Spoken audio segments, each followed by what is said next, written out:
اليوم أكملت لكم دينكم وأتممت عليكم نعمتي ورضيت لكم الإسلام دينا. آياداسي waxay ku taalaa fi suurati al-Maa'ida waxayna soo degtay xajjat al-wadaac fi yawm Arafah. Ilaahay jalla wa ala waxa uu aayada leeyahay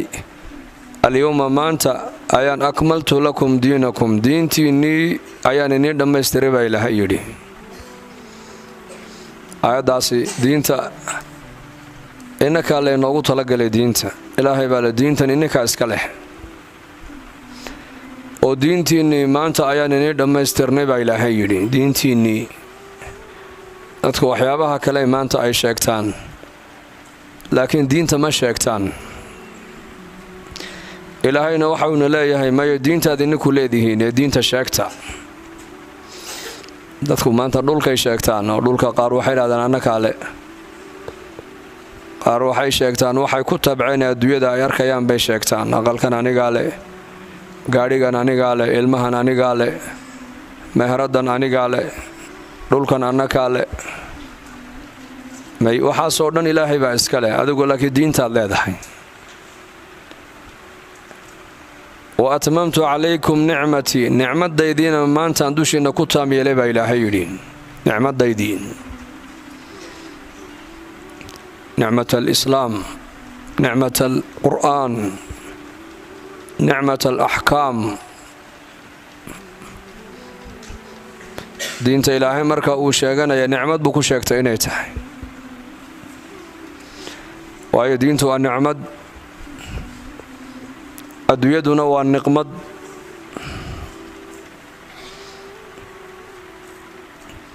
diinta ilaahay nicmad ku sheegaa mar walba.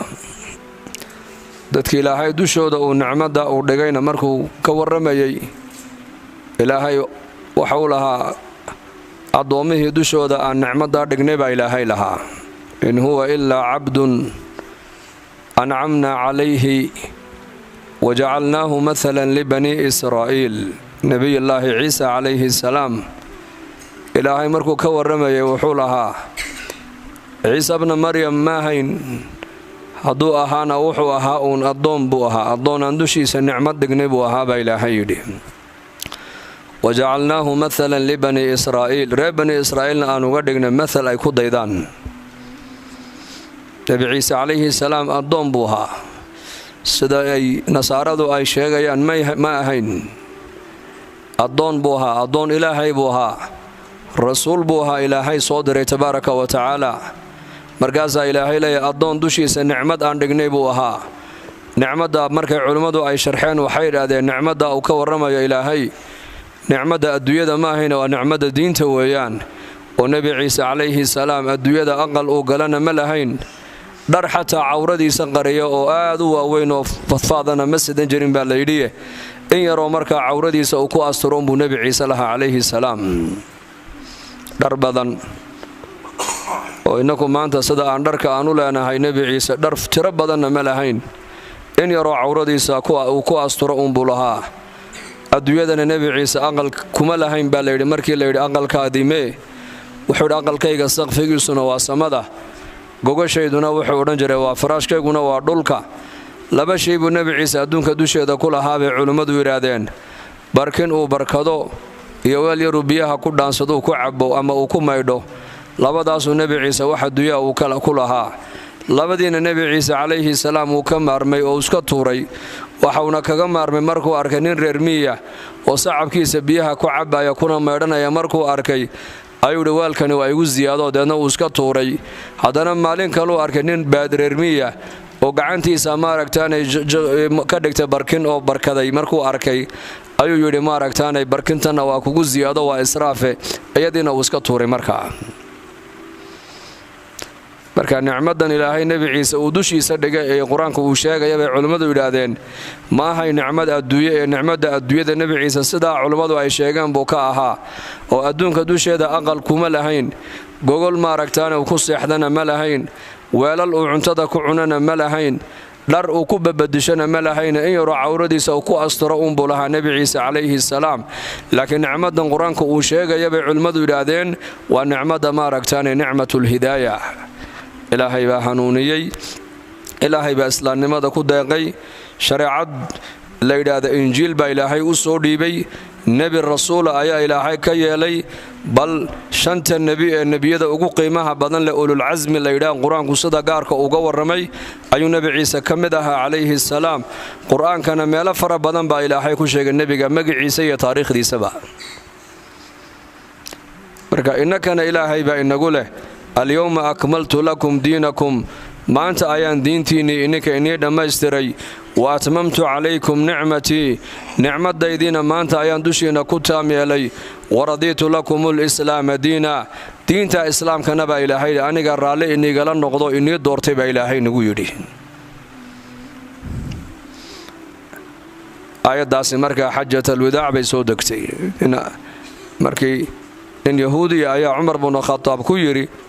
aayaddaa maanta dushiinna ku soo degtay haddii annaka noo soo degi lahayd maalintaasi ciid iyo farxad baan ka dhigan lahayn deedna cumar bnu khataab radiallaahu canhu markaa buu nebiga u sheegay calayhi salaatu wasalaam deedna markaa buu nebigu yidhi oo sow ciidu ciiduladxa soo maahayn buu nebigu yidhi ciiduladxa labada ciidood ee muslimiintu ay leeyihiin inay farxaan loo jideeyey waa ciiduladxa iyo ciidulfitri ciidulfitrina waa tii ramadaanka ka dambaysay kowda shawaal ahayd ciiduladxana waa ciidda carafo weeyaan labadaa ciidood muslimiintu maxay ku farxaan baa layidhi waxay ku farxaan ciidda soonkana waxaa lagu farxaa soonkii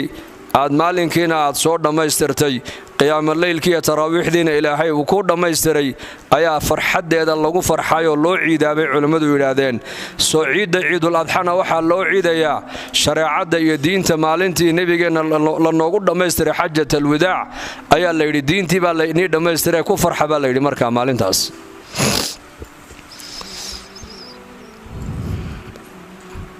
marka diinta islaamka ilaahay baa ina siiyey iyadoo kaamila waa diin dhammaystiran weeyaan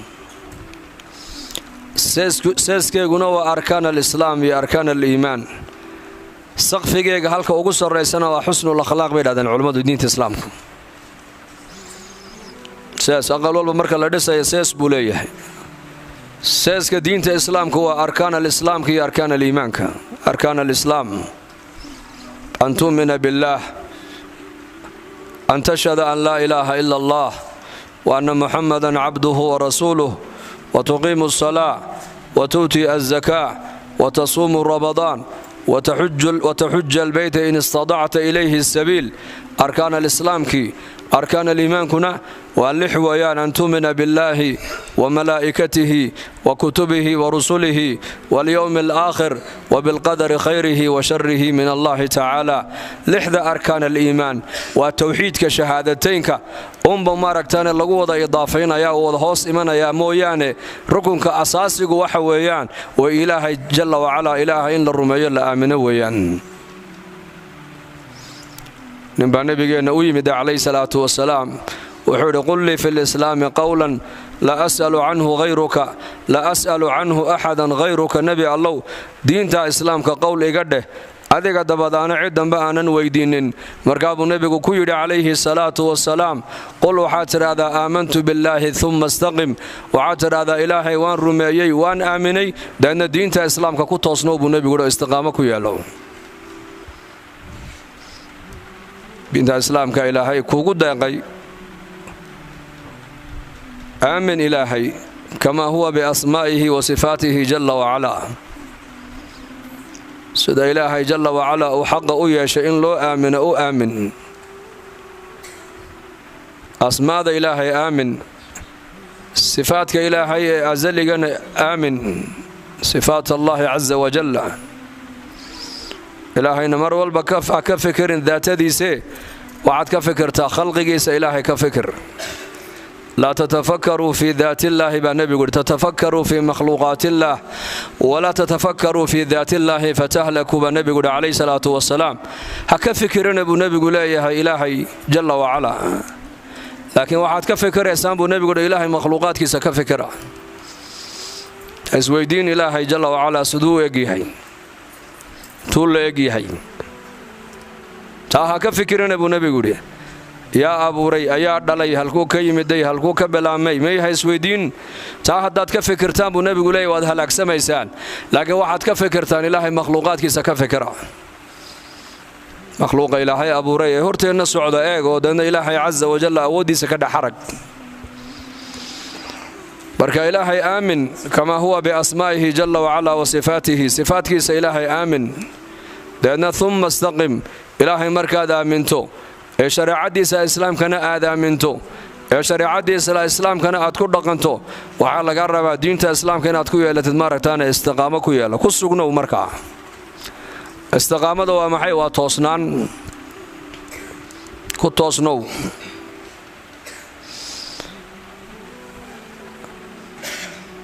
dadkuna diintan inay ku toosnaadaan waxay culimadu shardi uga dhigan laba shay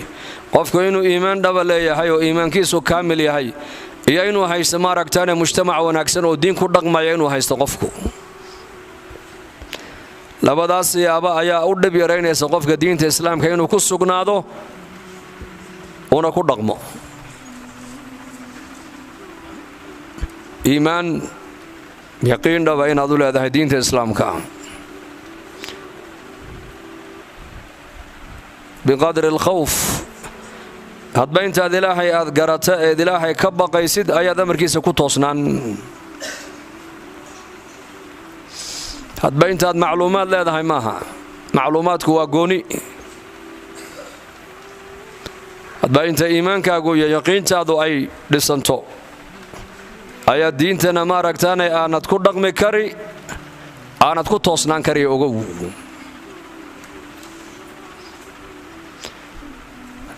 haddii iimaankaagu daciif uu yahay mujtamacaad dhex joogtana uusan mujtamac diini ka muuqata uusan ahayn diintaada waxay noqonaysaa markaa gallinna dhinac baad jirtaa markaa gallinba dhinac baad aadi markaas zamanku hadduu xumaado oo ummaddu ay fasaado inaad ummad fasaaday oo xumaatay diin aad ku dhex danayn kartaa way adag tahay inaad diin aad ku dhaqmi kartaa ummad fasaada dhexdeeda way adag tahay mujtamac wanaagsan wuxuu kugu caawinayaa inaad diintaada wanaagsan aad ku dhaqantaa mujtamaca liita ee cibaadadiisu liidatay dhaqankiisu u fogaadayna waa fududahay marka inaad adiguna mujtamaca aad raacdo ay ku qayiraan ninkii reer bani israa'iil ahaa ee 99 nafgooyay ee yidhi nin caalima oo mas'alo diiniya weydiiyay ii tilmaama nin raahiba ayaa loo tilmaamay raahibku waa ninka caabidka cibaadada badan leh laakiin aqoontiisa ahkaamtu ay yar tahay weeyaan dadna markaas uu yimid oo wuxuu ku yidhi 99 naf baan gooyay toobad miyaan leeyahay markaa buu may adigu toobad ma lihid fakamala bihi 100 baa la yidhi boqolkiibu isagii kaga dhigo qortu ka gooyay isagii boqol buu kaga dhigay haddana ninkii uu fadhiisan waayay wuxuu yidhi ila raadsada buu ila raadiyo ila ii doondoono ii tilmaama nin caalima oo mas'alada aan weydiiyo toobada markaas fadulla ala caalimin nin caalima oo ahkaamta yaqaan ayaa loo tilmaamay laana caabid kasta caalim ma ahib ma leeydi laakiin caalim kasta caabid uu noqon karaa caalimkuna waa indhaha ummadda weeyaan ninka caalimka faqiih diinta yaqaana waa indhihii ummaddu ay wax ku arkaysay culimadu ama haday culimo weydo caamadaasi waa caamo indhabeeshay ogow waxa maanta nolosha muslimiintu ay la qalaba gadinayso waa caynka ay la kaca ku fayno laana caamadu culimada kuma xidhnay caamadu maanta siyaasiyiinta ku xidhan tahay siyaasiguna maaha mid indhihiisu ay shaqeynayaan oo qalbigiisa iyo maskaxdiisu ay furan tahay maaha waa mid nolosha adduunyada uu yaqaan nolosha aakhirada ka madow isagana lidaalika ninkaasi wuxuu raadsaday nin caalima laana culimadu waa indhihii ummadda weeyaan haddaad caalim aad cilaaqo la yeelato bal diintaada waxaad ku caabudaysaa si cad ilaahay ku caabudaysaa balladh naxariis diintaada waxay noqonaysaa diin waasicay noqon dadna markaas nin caalim aad loo tilmaamay caalimkii buu yimiday mas'alad buu weydiiyay wuxuu ku yiri boqol naf baan dilay toobad miyaan leeyahay markaa buu ha toobad waad leedahay buu ku yiri toobad iyo adiga cidina dhexmari kartaa ma jirto toobadda waxay ka dhaxaysaa addoonka iyo rabbigii 100 nafood haddaad dishay toobadaada haddaad doonay in laga aqbalo oo ansaxdo waxaa shuruudeeda ka mid ah waddankan aad ku nooshahay waa dhul xun weeyaan oo macnaha dad xunxun baa ku nool dadkaasi waa dad mar walba dhiigga daadinaya oo dagaal iyo rabshad iyo maaragtaan qaylo mar walba u taagan iyo dhibaato u taagane ka dhaxbaxa buu ka yidhi mujtamacan oo xaggee tegaysaa mujtamac wanaagsan baad iya kuu tilmaamaya dhulkaasaa tegaysaa dhul laydhaa meel heblaayo dhulkaa dad wanaagsan baa ku nool oo ilaahay halkaa ku caabuda dadkaasaad u tegi deedna ilaahay la caabud buu ku yidhi dadkaas deedna way sidii buu yeelay ninkii waddankii uu dhiigga uu ku galo dhagarta uu ku galay buu bedilay waddankii uu u hijroonayay dadka wanaagsan ay ku noolaayeen isagoo aanan gaadhin ayaa ajashiisii dhexda ku qabato oo u dhintay malaa'ikatul cadaab iyo malaa'ikatul raxma isku qabatay buu nebigu yidhi calayhi salaatu wassalaam innakuna sida qofka bini'aadanka marka ruuxdu ay ka dhacdo aan jidhkiisa maaragtaane kafanka iyo nacashka iyo qabriga aan ula diyaargaroobayno ayaa qofka maaragtaane ruuxdiisuna malaa'igta ayaa u imanaysa hadduu ahluljanno yahayna malaa'ikatul raxma qaadaysa buu nebigu yidhi hadduu ahlunaar yahayna malaa'ikatul cadaab baa qaadaysa لأن لبدي ملك باسكو يمدو قار waxay leeyihiin waa ahlan naar 100 naf buu qabaayo waa dhagar qabe ninkan naar baanu qaadanay ruuxdiisa anaka qaadayna qoladii kale waxay leeyihiin jaa taiban ila Allah azza wa jalla ilaahay buu soo noqdo uu toobad keene ma aragtaanay jannada iyo xagga naxariista ilaahay baa loo qaadaya markaas malak suurad aadamiye ayaa ilaahay u soo diray tabaaraka wa taala dana markaas malagii la yiri waxaad mitiraysaa dhulka uu dambiga ku galay iyo dhulka uu hijroonayay qiyaas baa lagu yiri dana markaas waxa uu batay dhulku u socday buu markaa ayuu u dhawaaday taaka inta leeg baa la yiri وفي رواية kale wuxuu nabigu yiri ilaahay baa amar ku siiyay dhulku u socday ee dadka wanaagsan ay ku noolaayeen baa la hadlo lagu yiri adoonkaasi waa toobad keenay u dhawow dadna taaka inta leeg buu u dhawaaday taaka inta leeg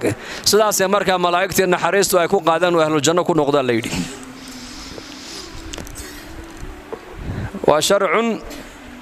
لمن كان قبلنا بعلماء يرادين ummadihii naga horeeyay toobadooda in la aqbalo waxa loo shardinayay in mujtamaca ay ku dhex jiraan ee liita ee fasaadsan ee dhiiga daadinaya ee dagaalamaya inay dadku ka dhex baxaan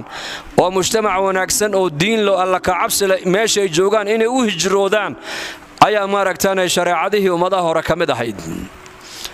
ama inaka shariicadeena toobada culimadu markay ka hadleen waa kuwii lahaa toobadu markay adoonkiyo ilaahiisa ka dhaxayso waa saddex weeyaan saddexda hadii laga helo toobadaadu way ansaxaysaa hadii mid laga waayo toobadaadu ansixi mayso ka koobaad waa kii culimadu waxay yiraahdeen dambiga aad ku jirtay waa inaad ka dhax baxdaa talabaadna ma aragtaanay dambiga aad sameeysay waa inaad cazimiya go'aan aad la timaado inaad mar labaad dib dambiga aanad ugu noqon ta saddexaadna waa inaad markaad xasuusato dambiga aad sameyn jirtay waa inaad ka qoomamaysaa ka nadamootaa saddexda hadii qofka taa'ibka laga helo toobadiisu way ansaxaysaa saddexda ha shardi hadii mid uu ka maqan yahayna toobadaadi waa naaqis wali weeyaan hadii bani aadan xaqiisi meesha uu ku jirana shardi afraad bay culimadu sheegeen oo waxay yiraahdeen waa inuu qofku maaragtaan xaqi bani aadan lagu lahaa waa inuu qofka wixiisa iskaga celiyo weeyaan ama waa inuu cafis ka dalbaa marka ummadihii naga horeeyay toobadooda waxa looga dhigay shuruud inay ka dhaxbaxaan mujtamacan xun ee dhiiga ay ku dhaxdaadiyeen oo deedna mujtamac wanaagsan oo meel wanaagsan ku nool inay raadsadaan ba shardi looga dhigayay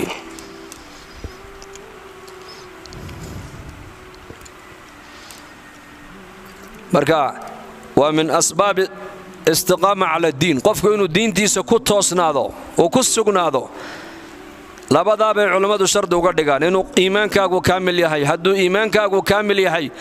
oo yaqiintaadu ay dhab noqoto mujtamac kastood ku dhex jirto ku saameyn maayo laana qalbigaaga ayaa ka buuxa iimaan iyo alla ka cabsi baa ka buuxa mujtamacu ku saameyn maayana waxaad noqonaysaa muumin baad noqonaysaa xaalad walba ilaahay aaminsan oo ilaahay amarkiisa ku toosan talabaadna inaad diintaada ku toosnaataay oo ku dhaqantaa waxa sabab u noqon kara waa inaad heshaa mujtamac wanaagsan oo diinta ku dhaqmayo diinta danaynaya anta mujtamaciyadeena ka warana ku dhaxnoolahay sigada diinku dhaqankeedee inta tukatay inta aanan tukan inta tukata ayaa yar oo inta aanan tukan bay naga badan maanta islaamaha xaafad walba waraysta tuulo walba waraysta magaalo walba qiyaasa dadka tukanaya inta aanan tukan baa ka badan inta tukanaysa iska daa diinku dhaqankeedii nabigeenu alayhi salatu wasalaam wakiilaha almar'u ala diini khaliilihi falyanzur ahadukum ila man yukhalil qofku saaxiibka cidaad saaxiib ka dhigata diinta uu qaba unba diin adigana ku noqonaysa nin walba ninka la saaxiib iska eeg buu rasuulku yidhi bulshadu waa taas bulshadu wanaagsan haddaad hesho inaad wanaagsanaataa way suuragali haddii laakiin bulshada aad ku dhex nooshahay bulshad liidata oo cibaadadu ku yar tahay oo salaadu ku yar tahay oo fisqiga iyo fujuurka iyo macaasidu ku badan tahay haddaad ku dhex nooshahay waxaa suuragal inaad si wada noqoto adiguna marka dambe dadkii soo hijrooday waxaa ka mid ahaa Ubaydullah bin Jahsh nin la oran jiray Zaynab bint Jahsh waa nabiga calayhi salaatu wasalaam xaasaskiisii xaas ka mid ah walaalkeed iyo xaaskiisii uu qabayo la oran jiray Ramlata bint Abi Sufyan Ramlata bint ibnata Abi Sufyan aabaheed wuxuu ahaa magaalada Makka caaqilka magaalada Makka ama suldaanka magaalada Makka ayuu ahaa qoyska ugu laandheersan ee magaalada Makka ugu tiro badan ee ugu tayada fiican way ka dhalatay laakiin inay aabaheed iyo hooyadeed iyo walaalaheed inay ag joogto waxay ka fadishay inay iimaankeega iyo diinteeda ay la hijrooto oo kala hijrooto bilaad al-shirki ay u hijrooto wadan ay iimaankeega iyo diinteeda xor ay ugu haysato halkeenaga dadkeenu maanta wadannada muslimiinta ay ka hijroonayaan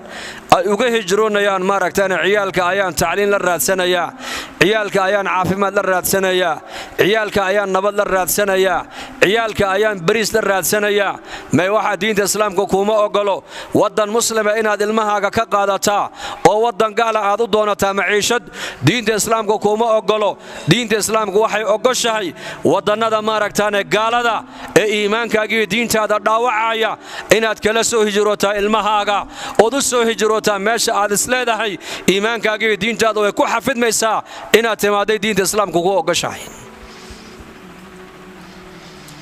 Ramlata bint Abi Sufyan ninkeedii Ubaydullah bin Jahsh bay ayay la hijrootay ilaa ay ardul Habasha markay yimaadeen malika Najaashi baa soo dhaweeyay saxaabada rasuulka afayeenkooga u hadlayay wuxuu ahaa Ja'far ibn Abi Talib radiyallahu anhu dadna boqorkii wuxuu weydiiyay diinta islaamku maxay nabi Ciise ka qabtaa waxa uu ku dul akhriyay suuratu Maryam buu ku dul akhriyay ملك النجاشي للما كدادتي وإذا سمعوا ما أنزل إلى الرسول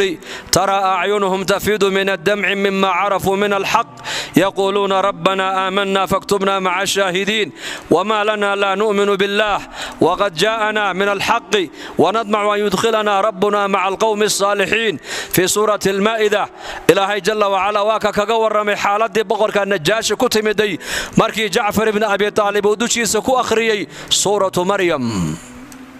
سورة مريم waxay ka waramaysaa Ciisa ibn Maryam bay ka waramaysaa alayhi salaam hooyadii Maryam ay ka waramaysaa risaaladii nabi Ciisa loo dhiibay ka waramaysaa shariicadii nabi Ciisa loo dhiibay ka waramaysaa anbiya fara badan bay ka waramaysaa boqorka dushiisa markii suurada lagu akhriyayna lilmada ka daadato Ilaahay waa kay noogu sheegay oo quraanka ayay maqlayaan quraanka markay maqlaan indhahooga lilmadu ka hoobanaysaa baa Ilaahay yiri garashada ay garteen inuu yahay kalaamka Ilaahay tabaaraka wa ta'ala inuu yahay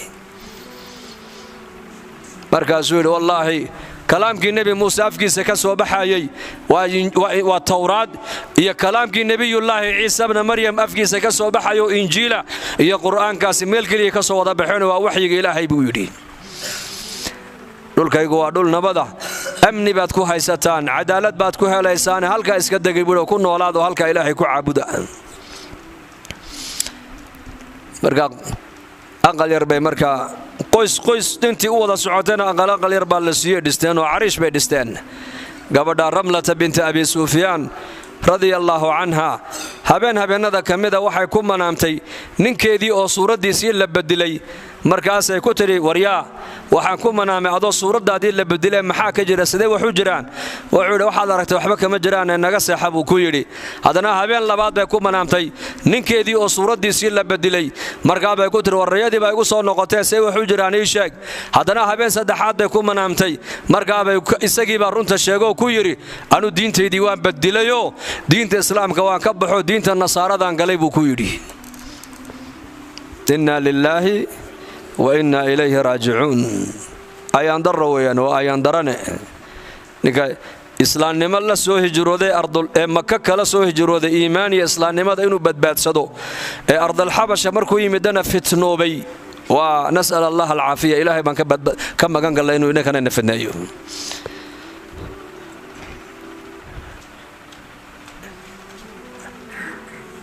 mar walba ku ducayso yaa muqallib alquluubi thabbit qalbii calaa diinik uu bedelay diintiisii uu ridoobay islaamnimadii buu ka baxay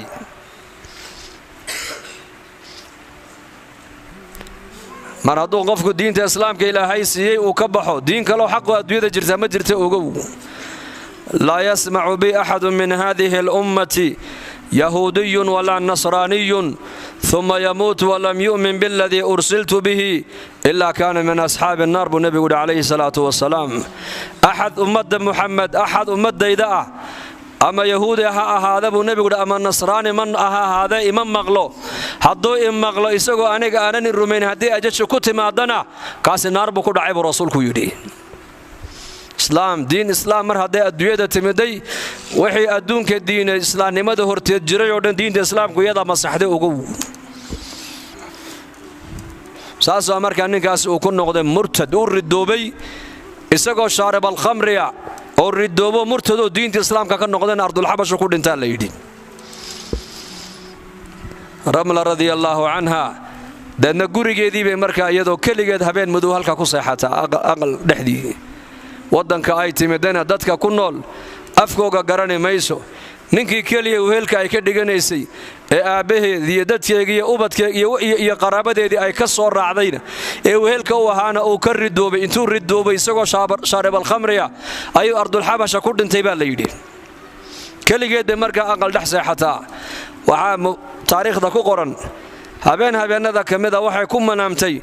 dayaxa oo ka soo dhacay samada oo dhabteeda ku soo dhacay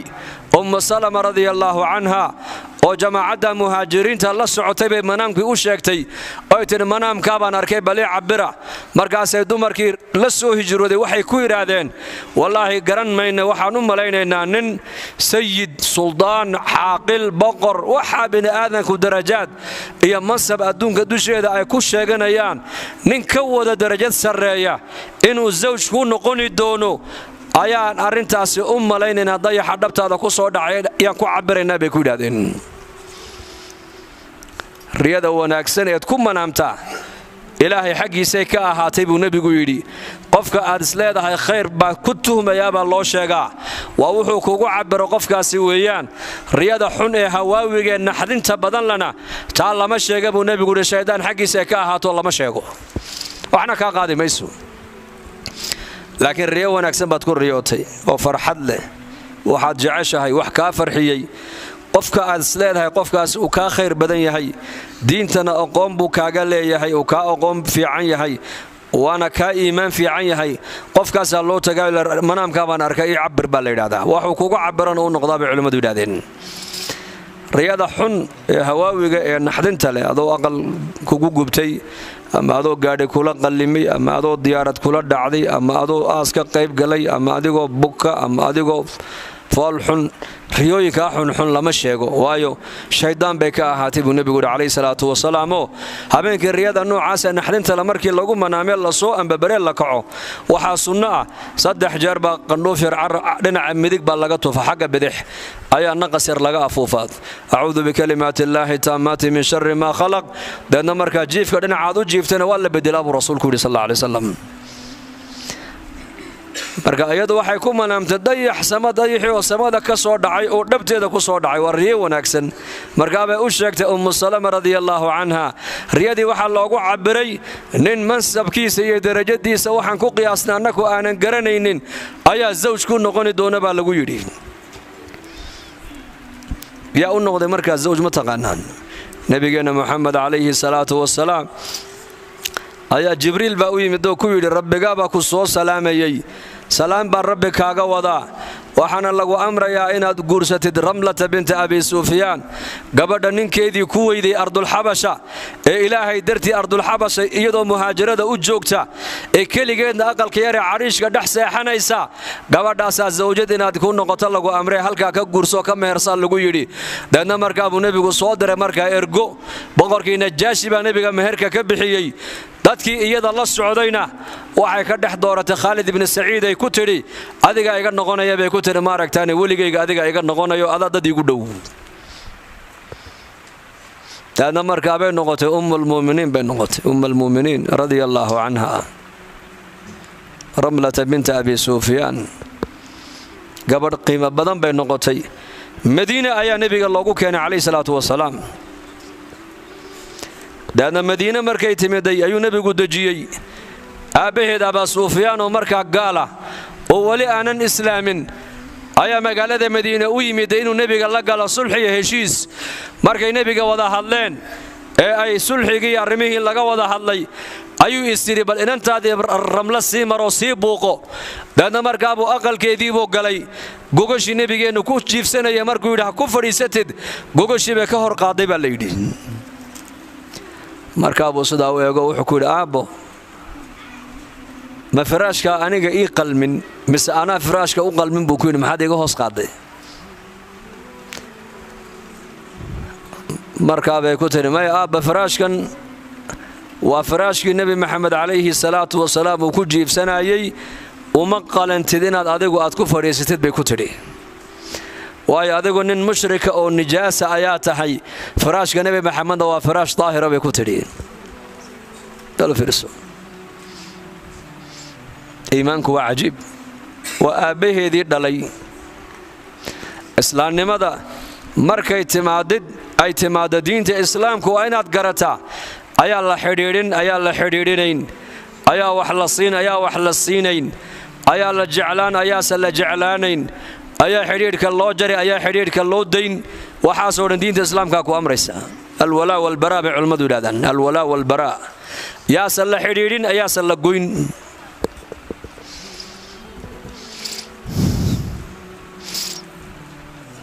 ramla radiyallahu anha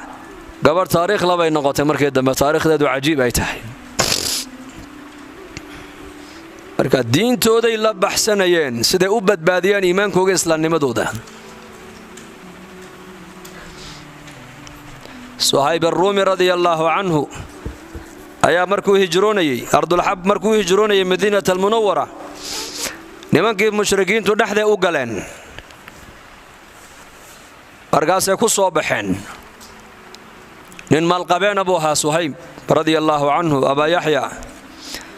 waxay ku yiraahdeen Suhaybow adigoo sacluuka oo faqiira ayaad magaalada Makka noogu timiday waxa dhaqaale ee maanta haysatana magaalada Makka dhexdeeda ayaad ka samaysay ma waxa doonaysaa dhaqaalihii intood qaadid Makka dhexdeeda aad ka samaysay inaad Madiina la tagtid may dhaqaalaha ma qaadan kartid baa lagu yiri waa ku duleynaa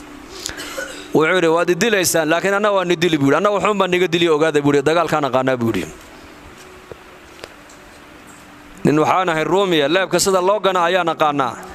haddaad idishaan waad iga tira badan tihiin laakiin ana rag baan galaafan buu ku yiri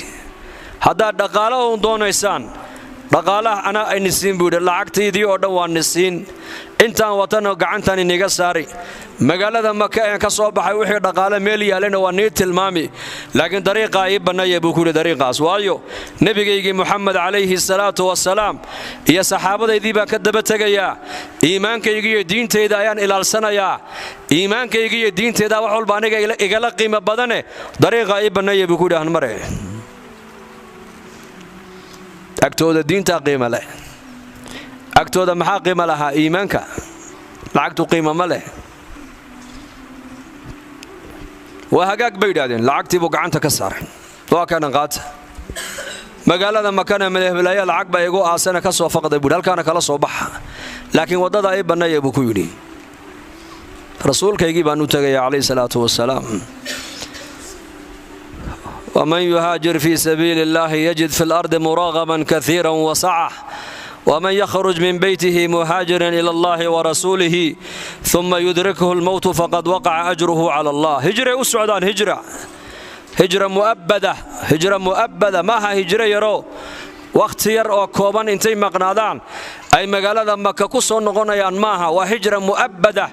أقل ذي بيك تغيان بيروه بيك تغيان تجارة ذي بيك تغيان قرابة ذي بيك تغيان وحي دورتين إلهي رسول جيسي دورتين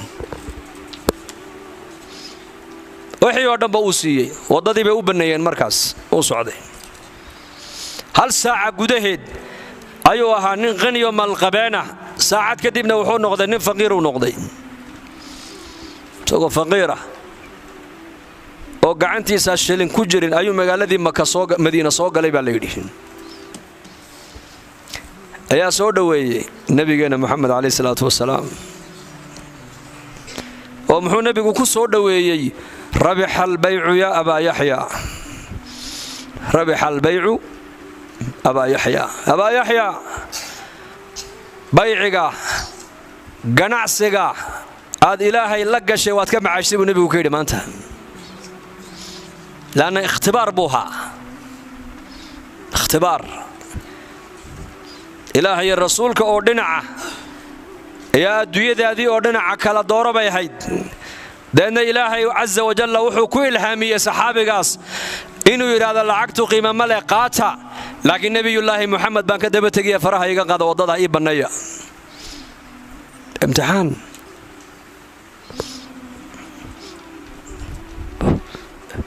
لأن مركز النبي يقول لي ربح البيع أبا يحيى بايع مشتركة ما أنت إلهي أدي إلهي ندحمري وأتكلم مع عشتي النبي يقول عليه الصلاة والسلام يا أوشيك النبي قصة العدي وحي با نبي الله وشيء وحي ماشي قضيته أي كذا عايز ومكة ودويد تلفونات زمن كان هايسنية آلات كان أكو ذا اتصال الناس سريعة وحي أردن بعدوية ده مركبة وجود بيني ما هيسن لكن جبريل بنبي كوسو دقو وجو الرمية ومن الناس من يشري نفسه ابتغاء مرضات الله والله رؤوف بالعباد مؤمنين توحى كمدة بإلهي إلهي من نفتي سي حوله سي دقاله سا كويب سنة إلهي رده سا وأبا يحيى أيا كمدة بلقيري صهيب الرومي بصوص سعدا ودقاله سي كدورتي إلهي الرسول جسنو رالي قليا كدورتي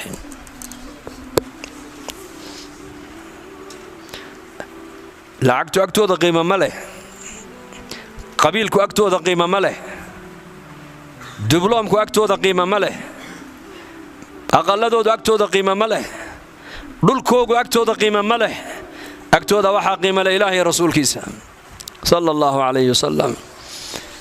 إنك أنا ما أنت دلني يرد إنه هذي عرودان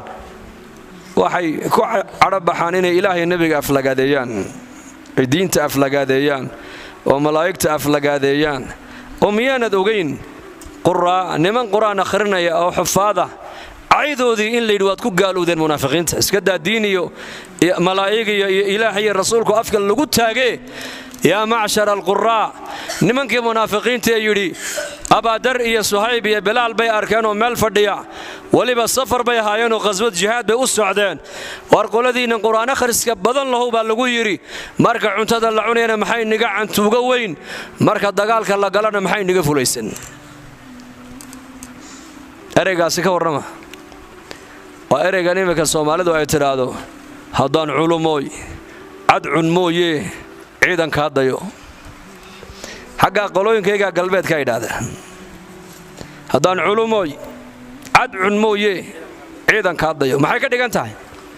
hadalka ninka munaafiqa uu yiri ahdigii nabiga sallallahu alayhi wasallam ya ma'shar al-qurra ururkiin quraan akhriska badan lahow marka dagaal la galayna maxay iniga fulaysan marka cuntada la cunayna maxay iniga cantuuga weyn ereyga inagu aan leenahay isma tagin ya waa istageen ereyga abaan la yidhi may waad gaalowdeen laa tactadiruu qad kafartum bacda iimaanikum wax cudurdaara ood sheegan kartaan ma jirta baa ilaahay ku yidhi waad gaalowdeen baa lagu yidhi iimaankiinnii kadib gaalnimaad ku dhacdeen baa lagu yidhi waad gaalowdeen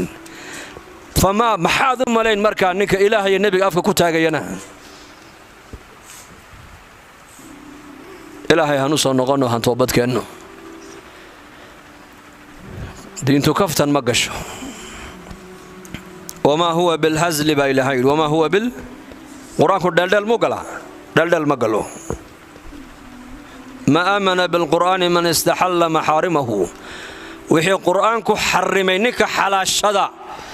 ilaahay iyo rasuul iyo qur-aankiisa ma aaminin baa la yidhi qur-aanku muxuu xarrimay qur-aanku beentuu xarrimay qur-aanku muxuu xarrimay gabadhu inay dhar khafiifa intay xidhato magaalada dhex marto qur-aanku uu xarrimay qur-aanku wuxuu xarrimay diinta in lagu dheeldheelo qur-aanku uu xarrimay qur-aanku muxuu xarrimay salaada inay camdan kuu dhaafto qur-aanku uu xarrimay shareecadda islaamku waxay xarrimtay ninka xalaal ka dhigta buu nebigu leeyahay ilaahay iyo rasuulkiisa iyo qur-aankiisa ma aaminin buu yidhi qofkaas ilaahay hanu soo noqonno han toobadkeenno natuub ila allah oo diinteennan islaamka han ku toosnaanno asbaabta inaad diinta ku toosnaato ku dhib yaraynaysana waa labadaa shay bay culimmadu leeyihin aliimaan iimaan dhammaystiran iimaan hadba inta iimaankaagu ziyaaday diintaadu ziyaadi iyo maaragtaane mujtamac wanaagsan maxaa laga wadaa waa bii'adda bulshad wanaagsan ciddaad saaxiib ka dhigatid unbaa diintooda adigana aad qaadana ogow laa tusaaxib ilaa muuminan walaa yaakul طacaamaka ilaa taqiyun baa nebigu yidhi haddaad cid la saaxiibi qofka muuminka la saaxiib buu nebigu leeyahay gabadha muuminadda ha la saaxiibto wiilka muuminka ha la saaxiibo haddii saaxiibkaagu uu yahay mid muumin oo taqwo leh xagga khayrku kuu jidiyo ogow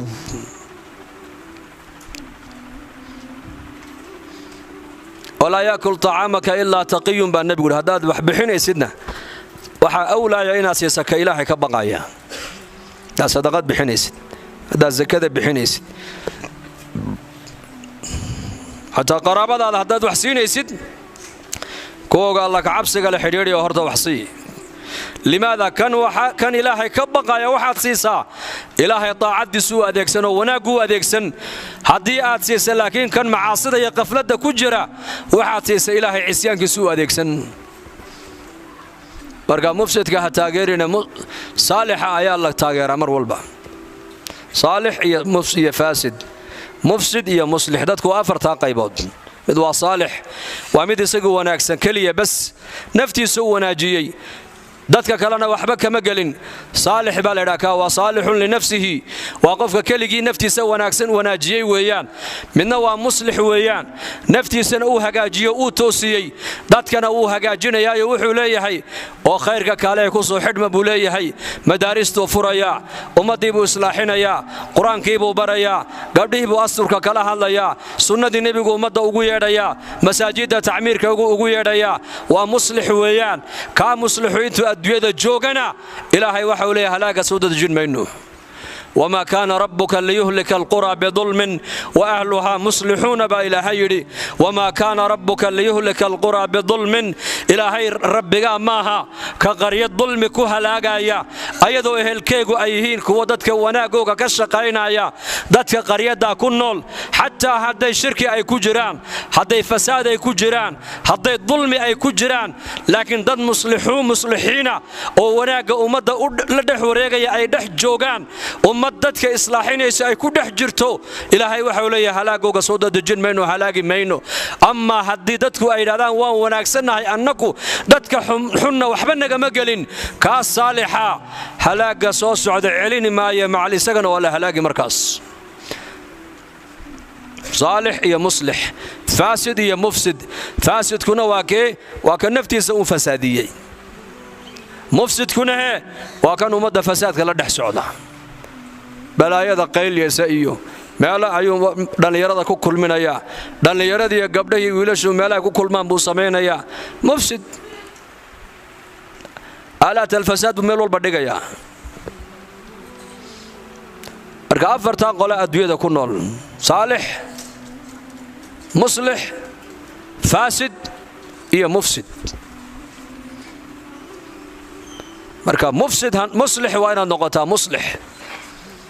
dadku inay noo hagaagaan waa in laga shaqeeyo hagaaga ummadda lidaalika madarasadaha jazaahum allahu khayr macallinka noo yeedhay allah ka jazaaysiiye waa asbaabta mujtamaca islaaxinaysa waxaa ka mida madaarista qur-aanka ka mid ah bal waa ka kow qur-aanku qofku markuu qur-aanka barto qur-aanku qofka iimaanku u biirinayaa qur-aanku qofka xishoodku barayaa qur-aanku qofka akhlaaqdiisu u dhisayaa qur-aan haddii madaarista baa la yidhi haddii man fataxa madarasatan aqfala sijnan bay dhahdaan culummadu qofka madarasad qur-aan lagu dhiganaya meel ka furay waxay ka dhigan tahay jeel buu ninkaa ummadda ka xidhay laanna jeelashu meel lagu soo islaaxa maaha meesha ummadda ku islaaxaysa waa madarasadii masaajidda weeyaan in ummaddu masaajidda ay soo gashaana dacwadda u sababa in dadku ay madaarista ku soo xidhmaanna macallimiinta ayaa u sababa daaciguna dadku masaajidda ku soo shubaya sida ay qasabadu biyaha ay barkada ugu soo shubayso ayuu daaciguna maaragtaanay masaajidda ummadda ku soo camiraya macallimkuna dadka ayuu ku soo xidhaya maaragtaanay qur-aanka marka qur-aanka ummaddu islaaxiya haddaad aragto ummad qur'aanka danaynaysa qur'aanka baranaysa qur'aanka jecel madaaristu u badanayso dadkaas waxay ka dhigan tahay dadnimadoodii baa soo noqonaysa fajazaahum allahu khayr macallimiintana waxaan leenahay ha ka daalina dhigidda qur'aanka aad dhigaysaan ha ka daalina laanna ilaahay baa inaga abaalmarin إن الله يرفع بهذا الكتاب أقواما ويضع به آخرين قرآن كان إلهي عزب وكسينا يا ضد إلهي عزب وكسينا كرب وقاذا يا ضدنا إلهي إسلا كتاب كان هوس إلهي أدقى يا ضد قرآن كان برا برتا ku dhaqma ummadda ku xakumana ka shaqeeya quraanka sidoo kor u noqon lahaa quraanku kor buu u qaadayaa dadka quraankan intay bartaan gadaal iska dhigay wax kale shariicad wax kale dastuur iyo nidaam ka dhigtana quraanka ayaa la harayo naartu quraanku ku tuuraya القرآن شافع مشفع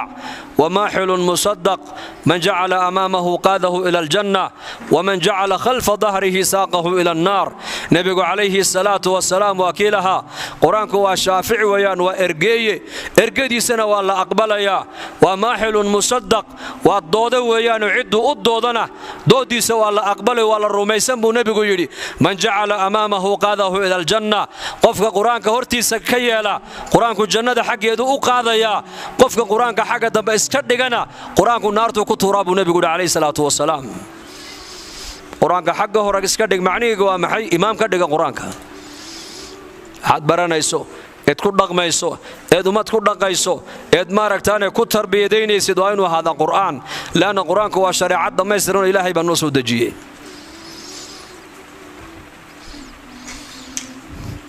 barka ilaahay diinta hay nagu sugo آمين هذا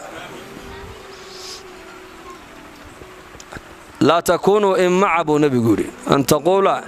إن أحسن الناس أحسننا وإن أساءوا وإن ظلموا وإن أساءوا ظلمنا هذا المعني سوها حديث dadka ku yiraahda anu hebelow ma caagaana hay har noqon buu nabi guuri yaani qof walba iska raaca qofka cidii u timaadaba ay kaxaysato har noqon وكي ودتك يرادبوا نبي ولدت هذي وناكسنادان وناكسناني ده هذي حمادان ما ركتنا وياكم ما كملنا هاي هأورن بنبي قول صدا هنقولنا كوا صدا أورنا يا ولكن وطنوا أنفسكم بنبي قولي نفتينا طريقة مستقيم كتوسية بنبي قولي دتك هذي وناكسنادان لو وناكسنادا هذي دتك حمادان نبي قولي حمانين أبو رسول كيوري لا تكونوا إمعة مع قانح أنه هبل بالنجرة دت كان لا سعنا عالم كان لا سعنا بكورنا يا قاركود والعالم كعقوس سعداء لا سعود شوخ عالم كان لا سعداء عالم كعقوس سعداء caalamku haawiyuu ku socdaa ha raacin ilaahay iyo rasuulkiisa iyo culimmadu warkay kuu sheegayaan raac caalamka waxba kaama gelin caalamku madaxu ku socdaa ilaahay iyo rasuulku waxay ku leeyihiin mijahaaga ku soo soco waad noo imanayeen afaman yamshi mukibban calaa wajhihi ahadaa amman yamshi sawiyan calaa siraatin mustaqiim lugahaaga ku soo soco lagu leeyo kaalay caalamkan la socdaa haddaad tidhaahda waxaad ka dhigan tahay indhali iyo dhegeli ayaan dadka u raacayaa caalamku maanta ma indhaqabee ha ku dayan waa la indhabeelay way dhagabeeleen dadka adduunyada ku nool maanta meel kale u socdaan raacin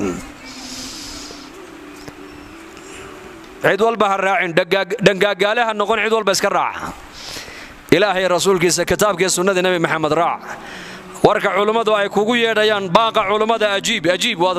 waad liibaani adduunkan iyo aakhire kuwa ilaahay nebiga raacay haynaga yeelo insha allah dhahada